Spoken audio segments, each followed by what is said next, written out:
हम सब जानते हैं कि केरला के विधानसभा के चुनाव बहुत ही समीप हैं। कभी भी इलेक्शन की घोषणा हो सकती है। लोकसभा के चुनाव के पश्चात केरला की राजनीति में बहुत परिवर्तन आया है। After the Lok Sabha elections, there is a sea change in the political scenario of Kerala. The outcomes of Arabic-Kara by-elections and also the local bodies elections and the immense support which the Bharatiya Janata Party has got, certainly it speaks about the change in the political environment of the state.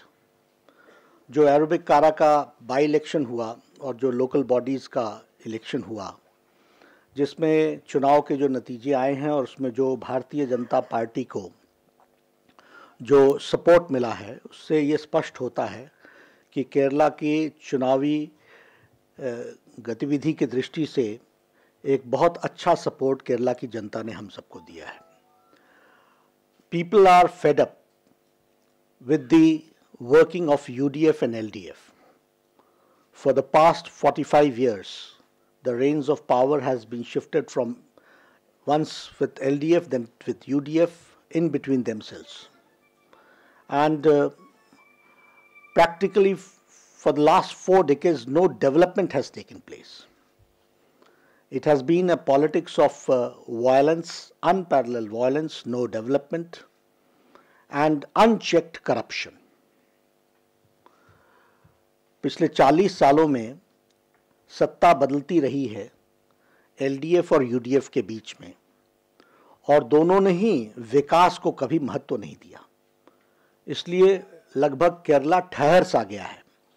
It has reached a stage of standstill. And the corruption level is unchecked. दोनों एक दूसरे को आरोपित प्रत्यारोपित कर रहे हैं और एक दूसरे पर आरोप लगा रहे हैं, और वायलेंस जो है उसने अनपैरेलल वायलेंस देखा है। और इन सब बातों से केरला की जनता दुखी है। They want an alternative. And the aspirations with the nationalist forces is immense.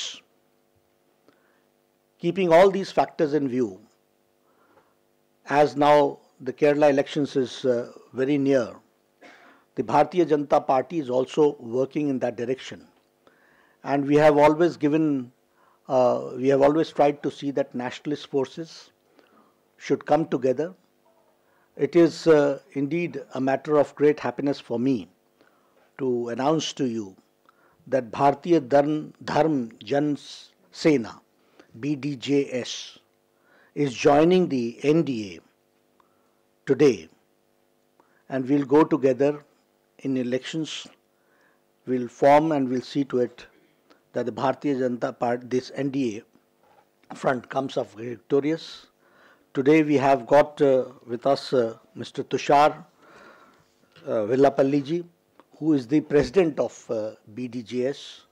I welcome him, and we hope that by his joining NDA, the nationalist forces will gain ground, will be strengthened, united we'll be fighting. I welcome him on behalf of NDA. मैं उनका NDA की तरफ से हार्दिक अभिनंदन करता हूं तुषार जी का, और मैं अब तुषार जी को माइक देता हूं ताकि वो अभी अपने विचार इस विषय पर रखें। भारतीय धर्म जन सेना BDJS, भारतीय धर्म जन सेना।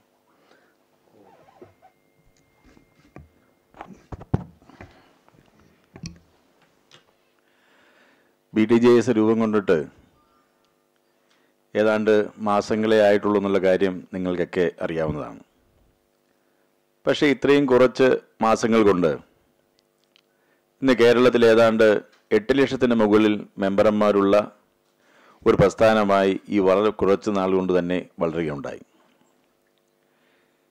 ഈ സാഹചര്യത്തിൽ ഞങ്ങൾ അന്ന് വളരെ വ്യക്തമായി പറഞ്ഞത് ആരുമായും സഹകരിക്കാൻ ഞങ്ങൾ തയ്യാറാണ് എന്ന പല പ്രാവശ്യം പ്രസ്താവന ഇറക്കി നിങ്ങൾക്കൊക്കെ അറിയാവുന്നതാണ്. പക്ഷേ ഈ പറയുന്ന LDFൻ്റെയും UDFൻ്റെയും നയം കൊണ്ട് കേരളത്തിൽ കഴിഞ്ഞ ഇത്രയും പതിറ്റാണ്ടുകളായി കേരളത്തിൻ്റെ വളർച്ചയെ മുരടിപ്പിക്കുകയല്ലാതെ യാതൊരു വിധത്തിലുള്ള വളർച്ചയും ചെയ്തു തരുവാൻ ഈ പറയുന്ന ആളുകൾക്ക് കഴിഞ്ഞില്ല. സത്യാവസ്ഥ നമുക്കൊക്കെ അനുഭവങ്ങളിലൂടെ അറിയാവുന്നതാണ്. കേരളത്തിൻ്റെ റോഡ് എടുത്ത് പരിശോധിച്ചാൽ, കേരളത്തിൻ്റെ വ്യവസായ സ്ഥാപനങ്ങളെടുത്ത് പരിശോധിച്ചാൽ, എല്ലാ മേഖലകളിലും ഇന്ത്യക്ക് സ്വാതന്ത്ര്യം കിട്ടി ഇത്രയും നാളുകളുണ്ട് കേരളത്തിൻ്റെ വളർച്ച ഒരുപാട് താഴേക്ക് പോയ കാഴ്ച നമ്മൾ കണ്ടതാണ്.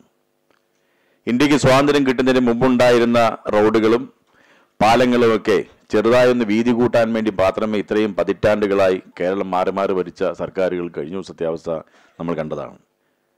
CP രാമസ്വാമി അയ്യരുടെ കാലത്തുൾപ്പെടെ, രാജാവിൻ്റെ കാലത്തുൾപ്പെടെ ഉണ്ടാക്കിയിട്ടുള്ള ഫാക്ടറികൾ അടച്ചു പൂട്ടാനല്ലാതെ പുതിയ ഒരു ഫാക്ടറി കൊണ്ടുവരുവാൻ പോലും ഈ പറഞ്ഞ രണ്ട് പാർട്ടികൾക്കും കഴിയാത്ത ഒരു സാഹചര്യം.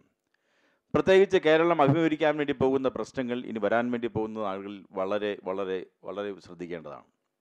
കാരണം നമുക്കറിയാം, ഏറ്റവും കൂടുതൽ വരുമാനം കേരളത്തിലേക്ക് വരുന്നത് ദുബായ് ഉൾപ്പെടെയുള്ള അറബ് കൺട്രികളിൽ നിന്നാണ്. അവരെല്ലാം ഇന്ന് ഒരുപാട് സാമ്പത്തികമായിട്ടുള്ള ഒരു ബാധ്യതകളിലേക്ക് പോയിക്കൊണ്ടിരിക്കുന്ന ഈ സാഹചര്യത്തിൽ നാളെ കേരളത്തിലേക്കുള്ള വരുമാനം മുഴുവൻ കുറഞ്ഞു പോകുന്ന ഒരവസ്ഥയുണ്ട്.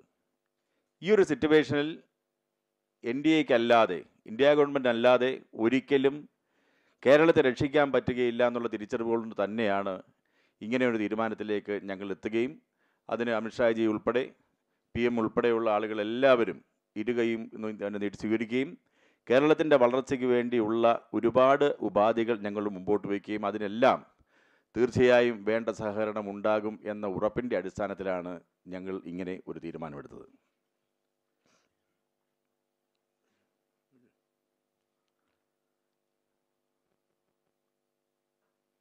എന്തെങ്കിലും ചോദ്യങ്ങളുണ്ടെങ്കിൽ ചോദിച്ചാൽ.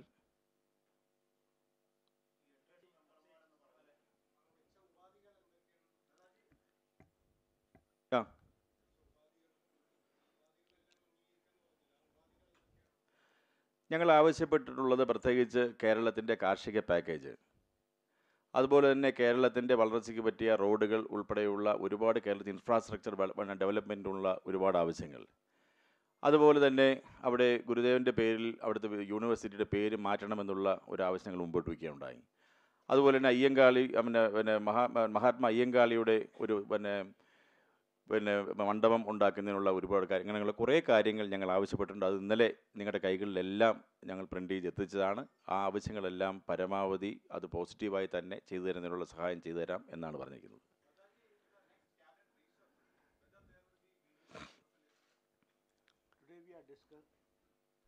Today we are discussing with the BDGS for the Kerala elections, and this is no consideration which we have done. We are not even asked for that.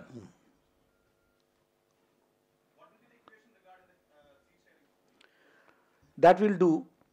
The deliberations are to take place, but the only thing is that today we have decided to come together.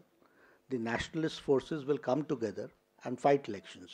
These are the matter of details to be discussed. It seems that you have completely isolated your state unit from these discussions of this new alliance. Either your new friend, new partner has a serious discussion in Kerala with the state unit of BJP, neither you invited them in this crucial juncture. Why is it so? It is not correct.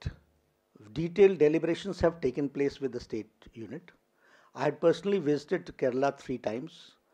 Detailed discussion has taken place, and then only our working is very it goes on in a very scientific manner, and accordingly all people have been taken on board. But why nobody from Kerala taken it now? Need not be, because the decision took place here. And your BDJs also didn't have any serious discussion with this Kerala state unit. I don't think so.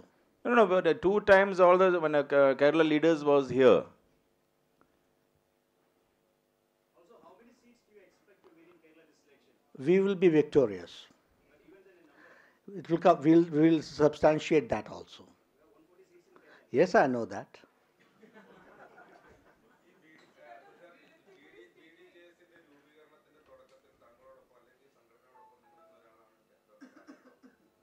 ആര്?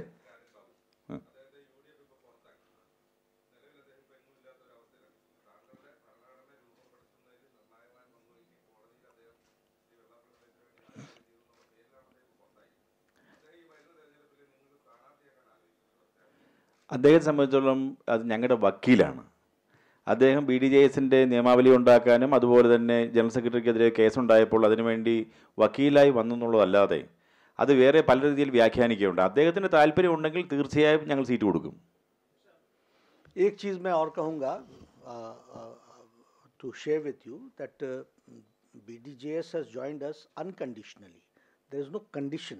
It is the nationalist forces who have come together for a very noble cause and for the development of Kerala, to bring change in Kerala politics, and to realize and see to it that the aspirations of people of Kerala is materialized. हम लोग बात nationalist forces हमेशा साथ आते रहते हैं, उसकी गुंजाइश रहती है, हमेशा गुंजाइश रहती है.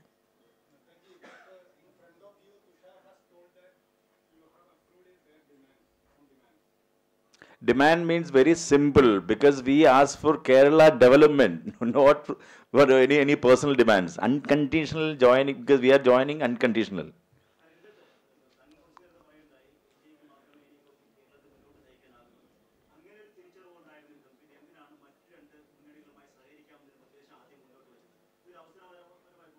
അവസരവാദം അല്ലല്ലോ. അതുപോലെ ഞങ്ങളൊരു പൊളിറ്റിക്കൽ പാർട്ടി ഉണ്ടാക്കുമ്പോൾ ഇത് BJPക്ക് വേണ്ടിയോ അല്ലെങ്കിൽ LDFന് വേണ്ടിയോ UDFന് വേണ്ടിയോ ഉണ്ടാക്കിയിട്ട് ഒരു പൊളിറ്റിക്കൽ പാർട്ടി അല്ല. ആരുമായും ഞങ്ങൾ സഹകരിക്കാം എന്ന് ഞങ്ങൾ പറയുകയും അതേസമയത്ത് ഞങ്ങളുടെ സ്റ്റേറ്റ് കമ്മിറ്റി ഉൾപ്പെടെയുള്ള കാര്യങ്ങൾ മുഴുവൻ കൂടി കഴിയുമ്പോഴല്ലേ ഒരു തീരുമാനം എടുക്കാൻ കഴിയുള്ളൂ. എന്നെ വ്യക്തി എന്നുള്ള നിലയ്ക്ക് എന്നോട് ചോദിച്ചാൽ എനിക്ക് പറയാൻ പറ്റും ഒരുപാട് ലിമിറ്റേഷൻ ഉണ്ടായിരുന്നു. കാര്യം സംഘടന ഇന്നുണ്ടായത് വളരെ കുറച്ച് നാളെ ആയുള്ളൂ. ഇന്ന് ഏറ്റവും കീഴ്ഘടകം മുതൽ മേൽഘടകം വരെയുള്ള ഭാരവാഹികൾ വന്നു. അവരുടെ എല്ലാവരുടെയും തീരുമാനത്തിനനുസരിച്ചാണ് ഇങ്ങനൊരു തീരുമാനം എടുത്തിട്ടുള്ളത്. തിരിച്ചറിവ് എല്ലാവർക്കും അറിയാവുന്ന കാര്യമല്ലേ. കാര്യം കേരളത്തിൽ ഇത്രയും വർഷമായി നമുക്കൊക്കെ മലയാളികളാണ്. ഒന്ന് തിരിച്ചൊന്ന് ആലോചിച്ച് നോക്കി. നമ്മുടെ നാഷണൽ ഹൈവേ ഉൾപ്പെടെ നമ്മുടെ അവിടുത്തെ മുഴുവൻ പാലങ്ങൾ എടുത്തു നോക്കിയാൽ, നമ്മുടെ ഗവൺമെൻറ് ഓഫീസുകൾ ഉൾപ്പെടെ എടുത്തു നോക്കിയാൽ എത്ര എണ്ണം ഇന്ന് ഈ മാറി സർക്കാർ വന്നിട്ട് നമുക്ക് പണിയാൻ കഴിഞ്ഞിട്ടുണ്ട്.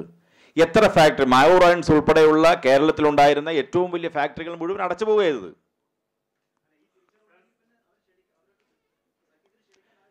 സംസാരിക്കാമല്ലോ, ആരുമായിട്ട് സംസാരിക്കാൻ കുഴപ്പമൊന്നുമില്ലല്ലോ.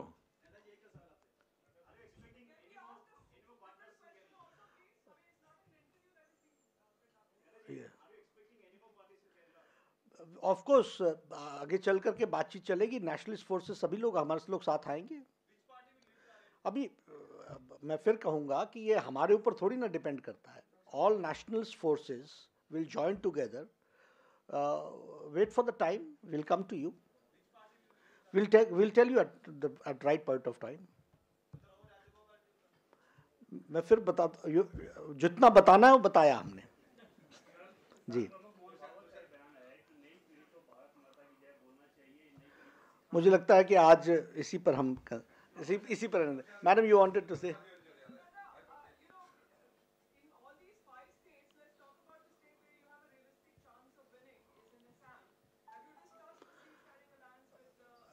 Very soon we will be having a press conference on Assam issue also. They will be discussing about it.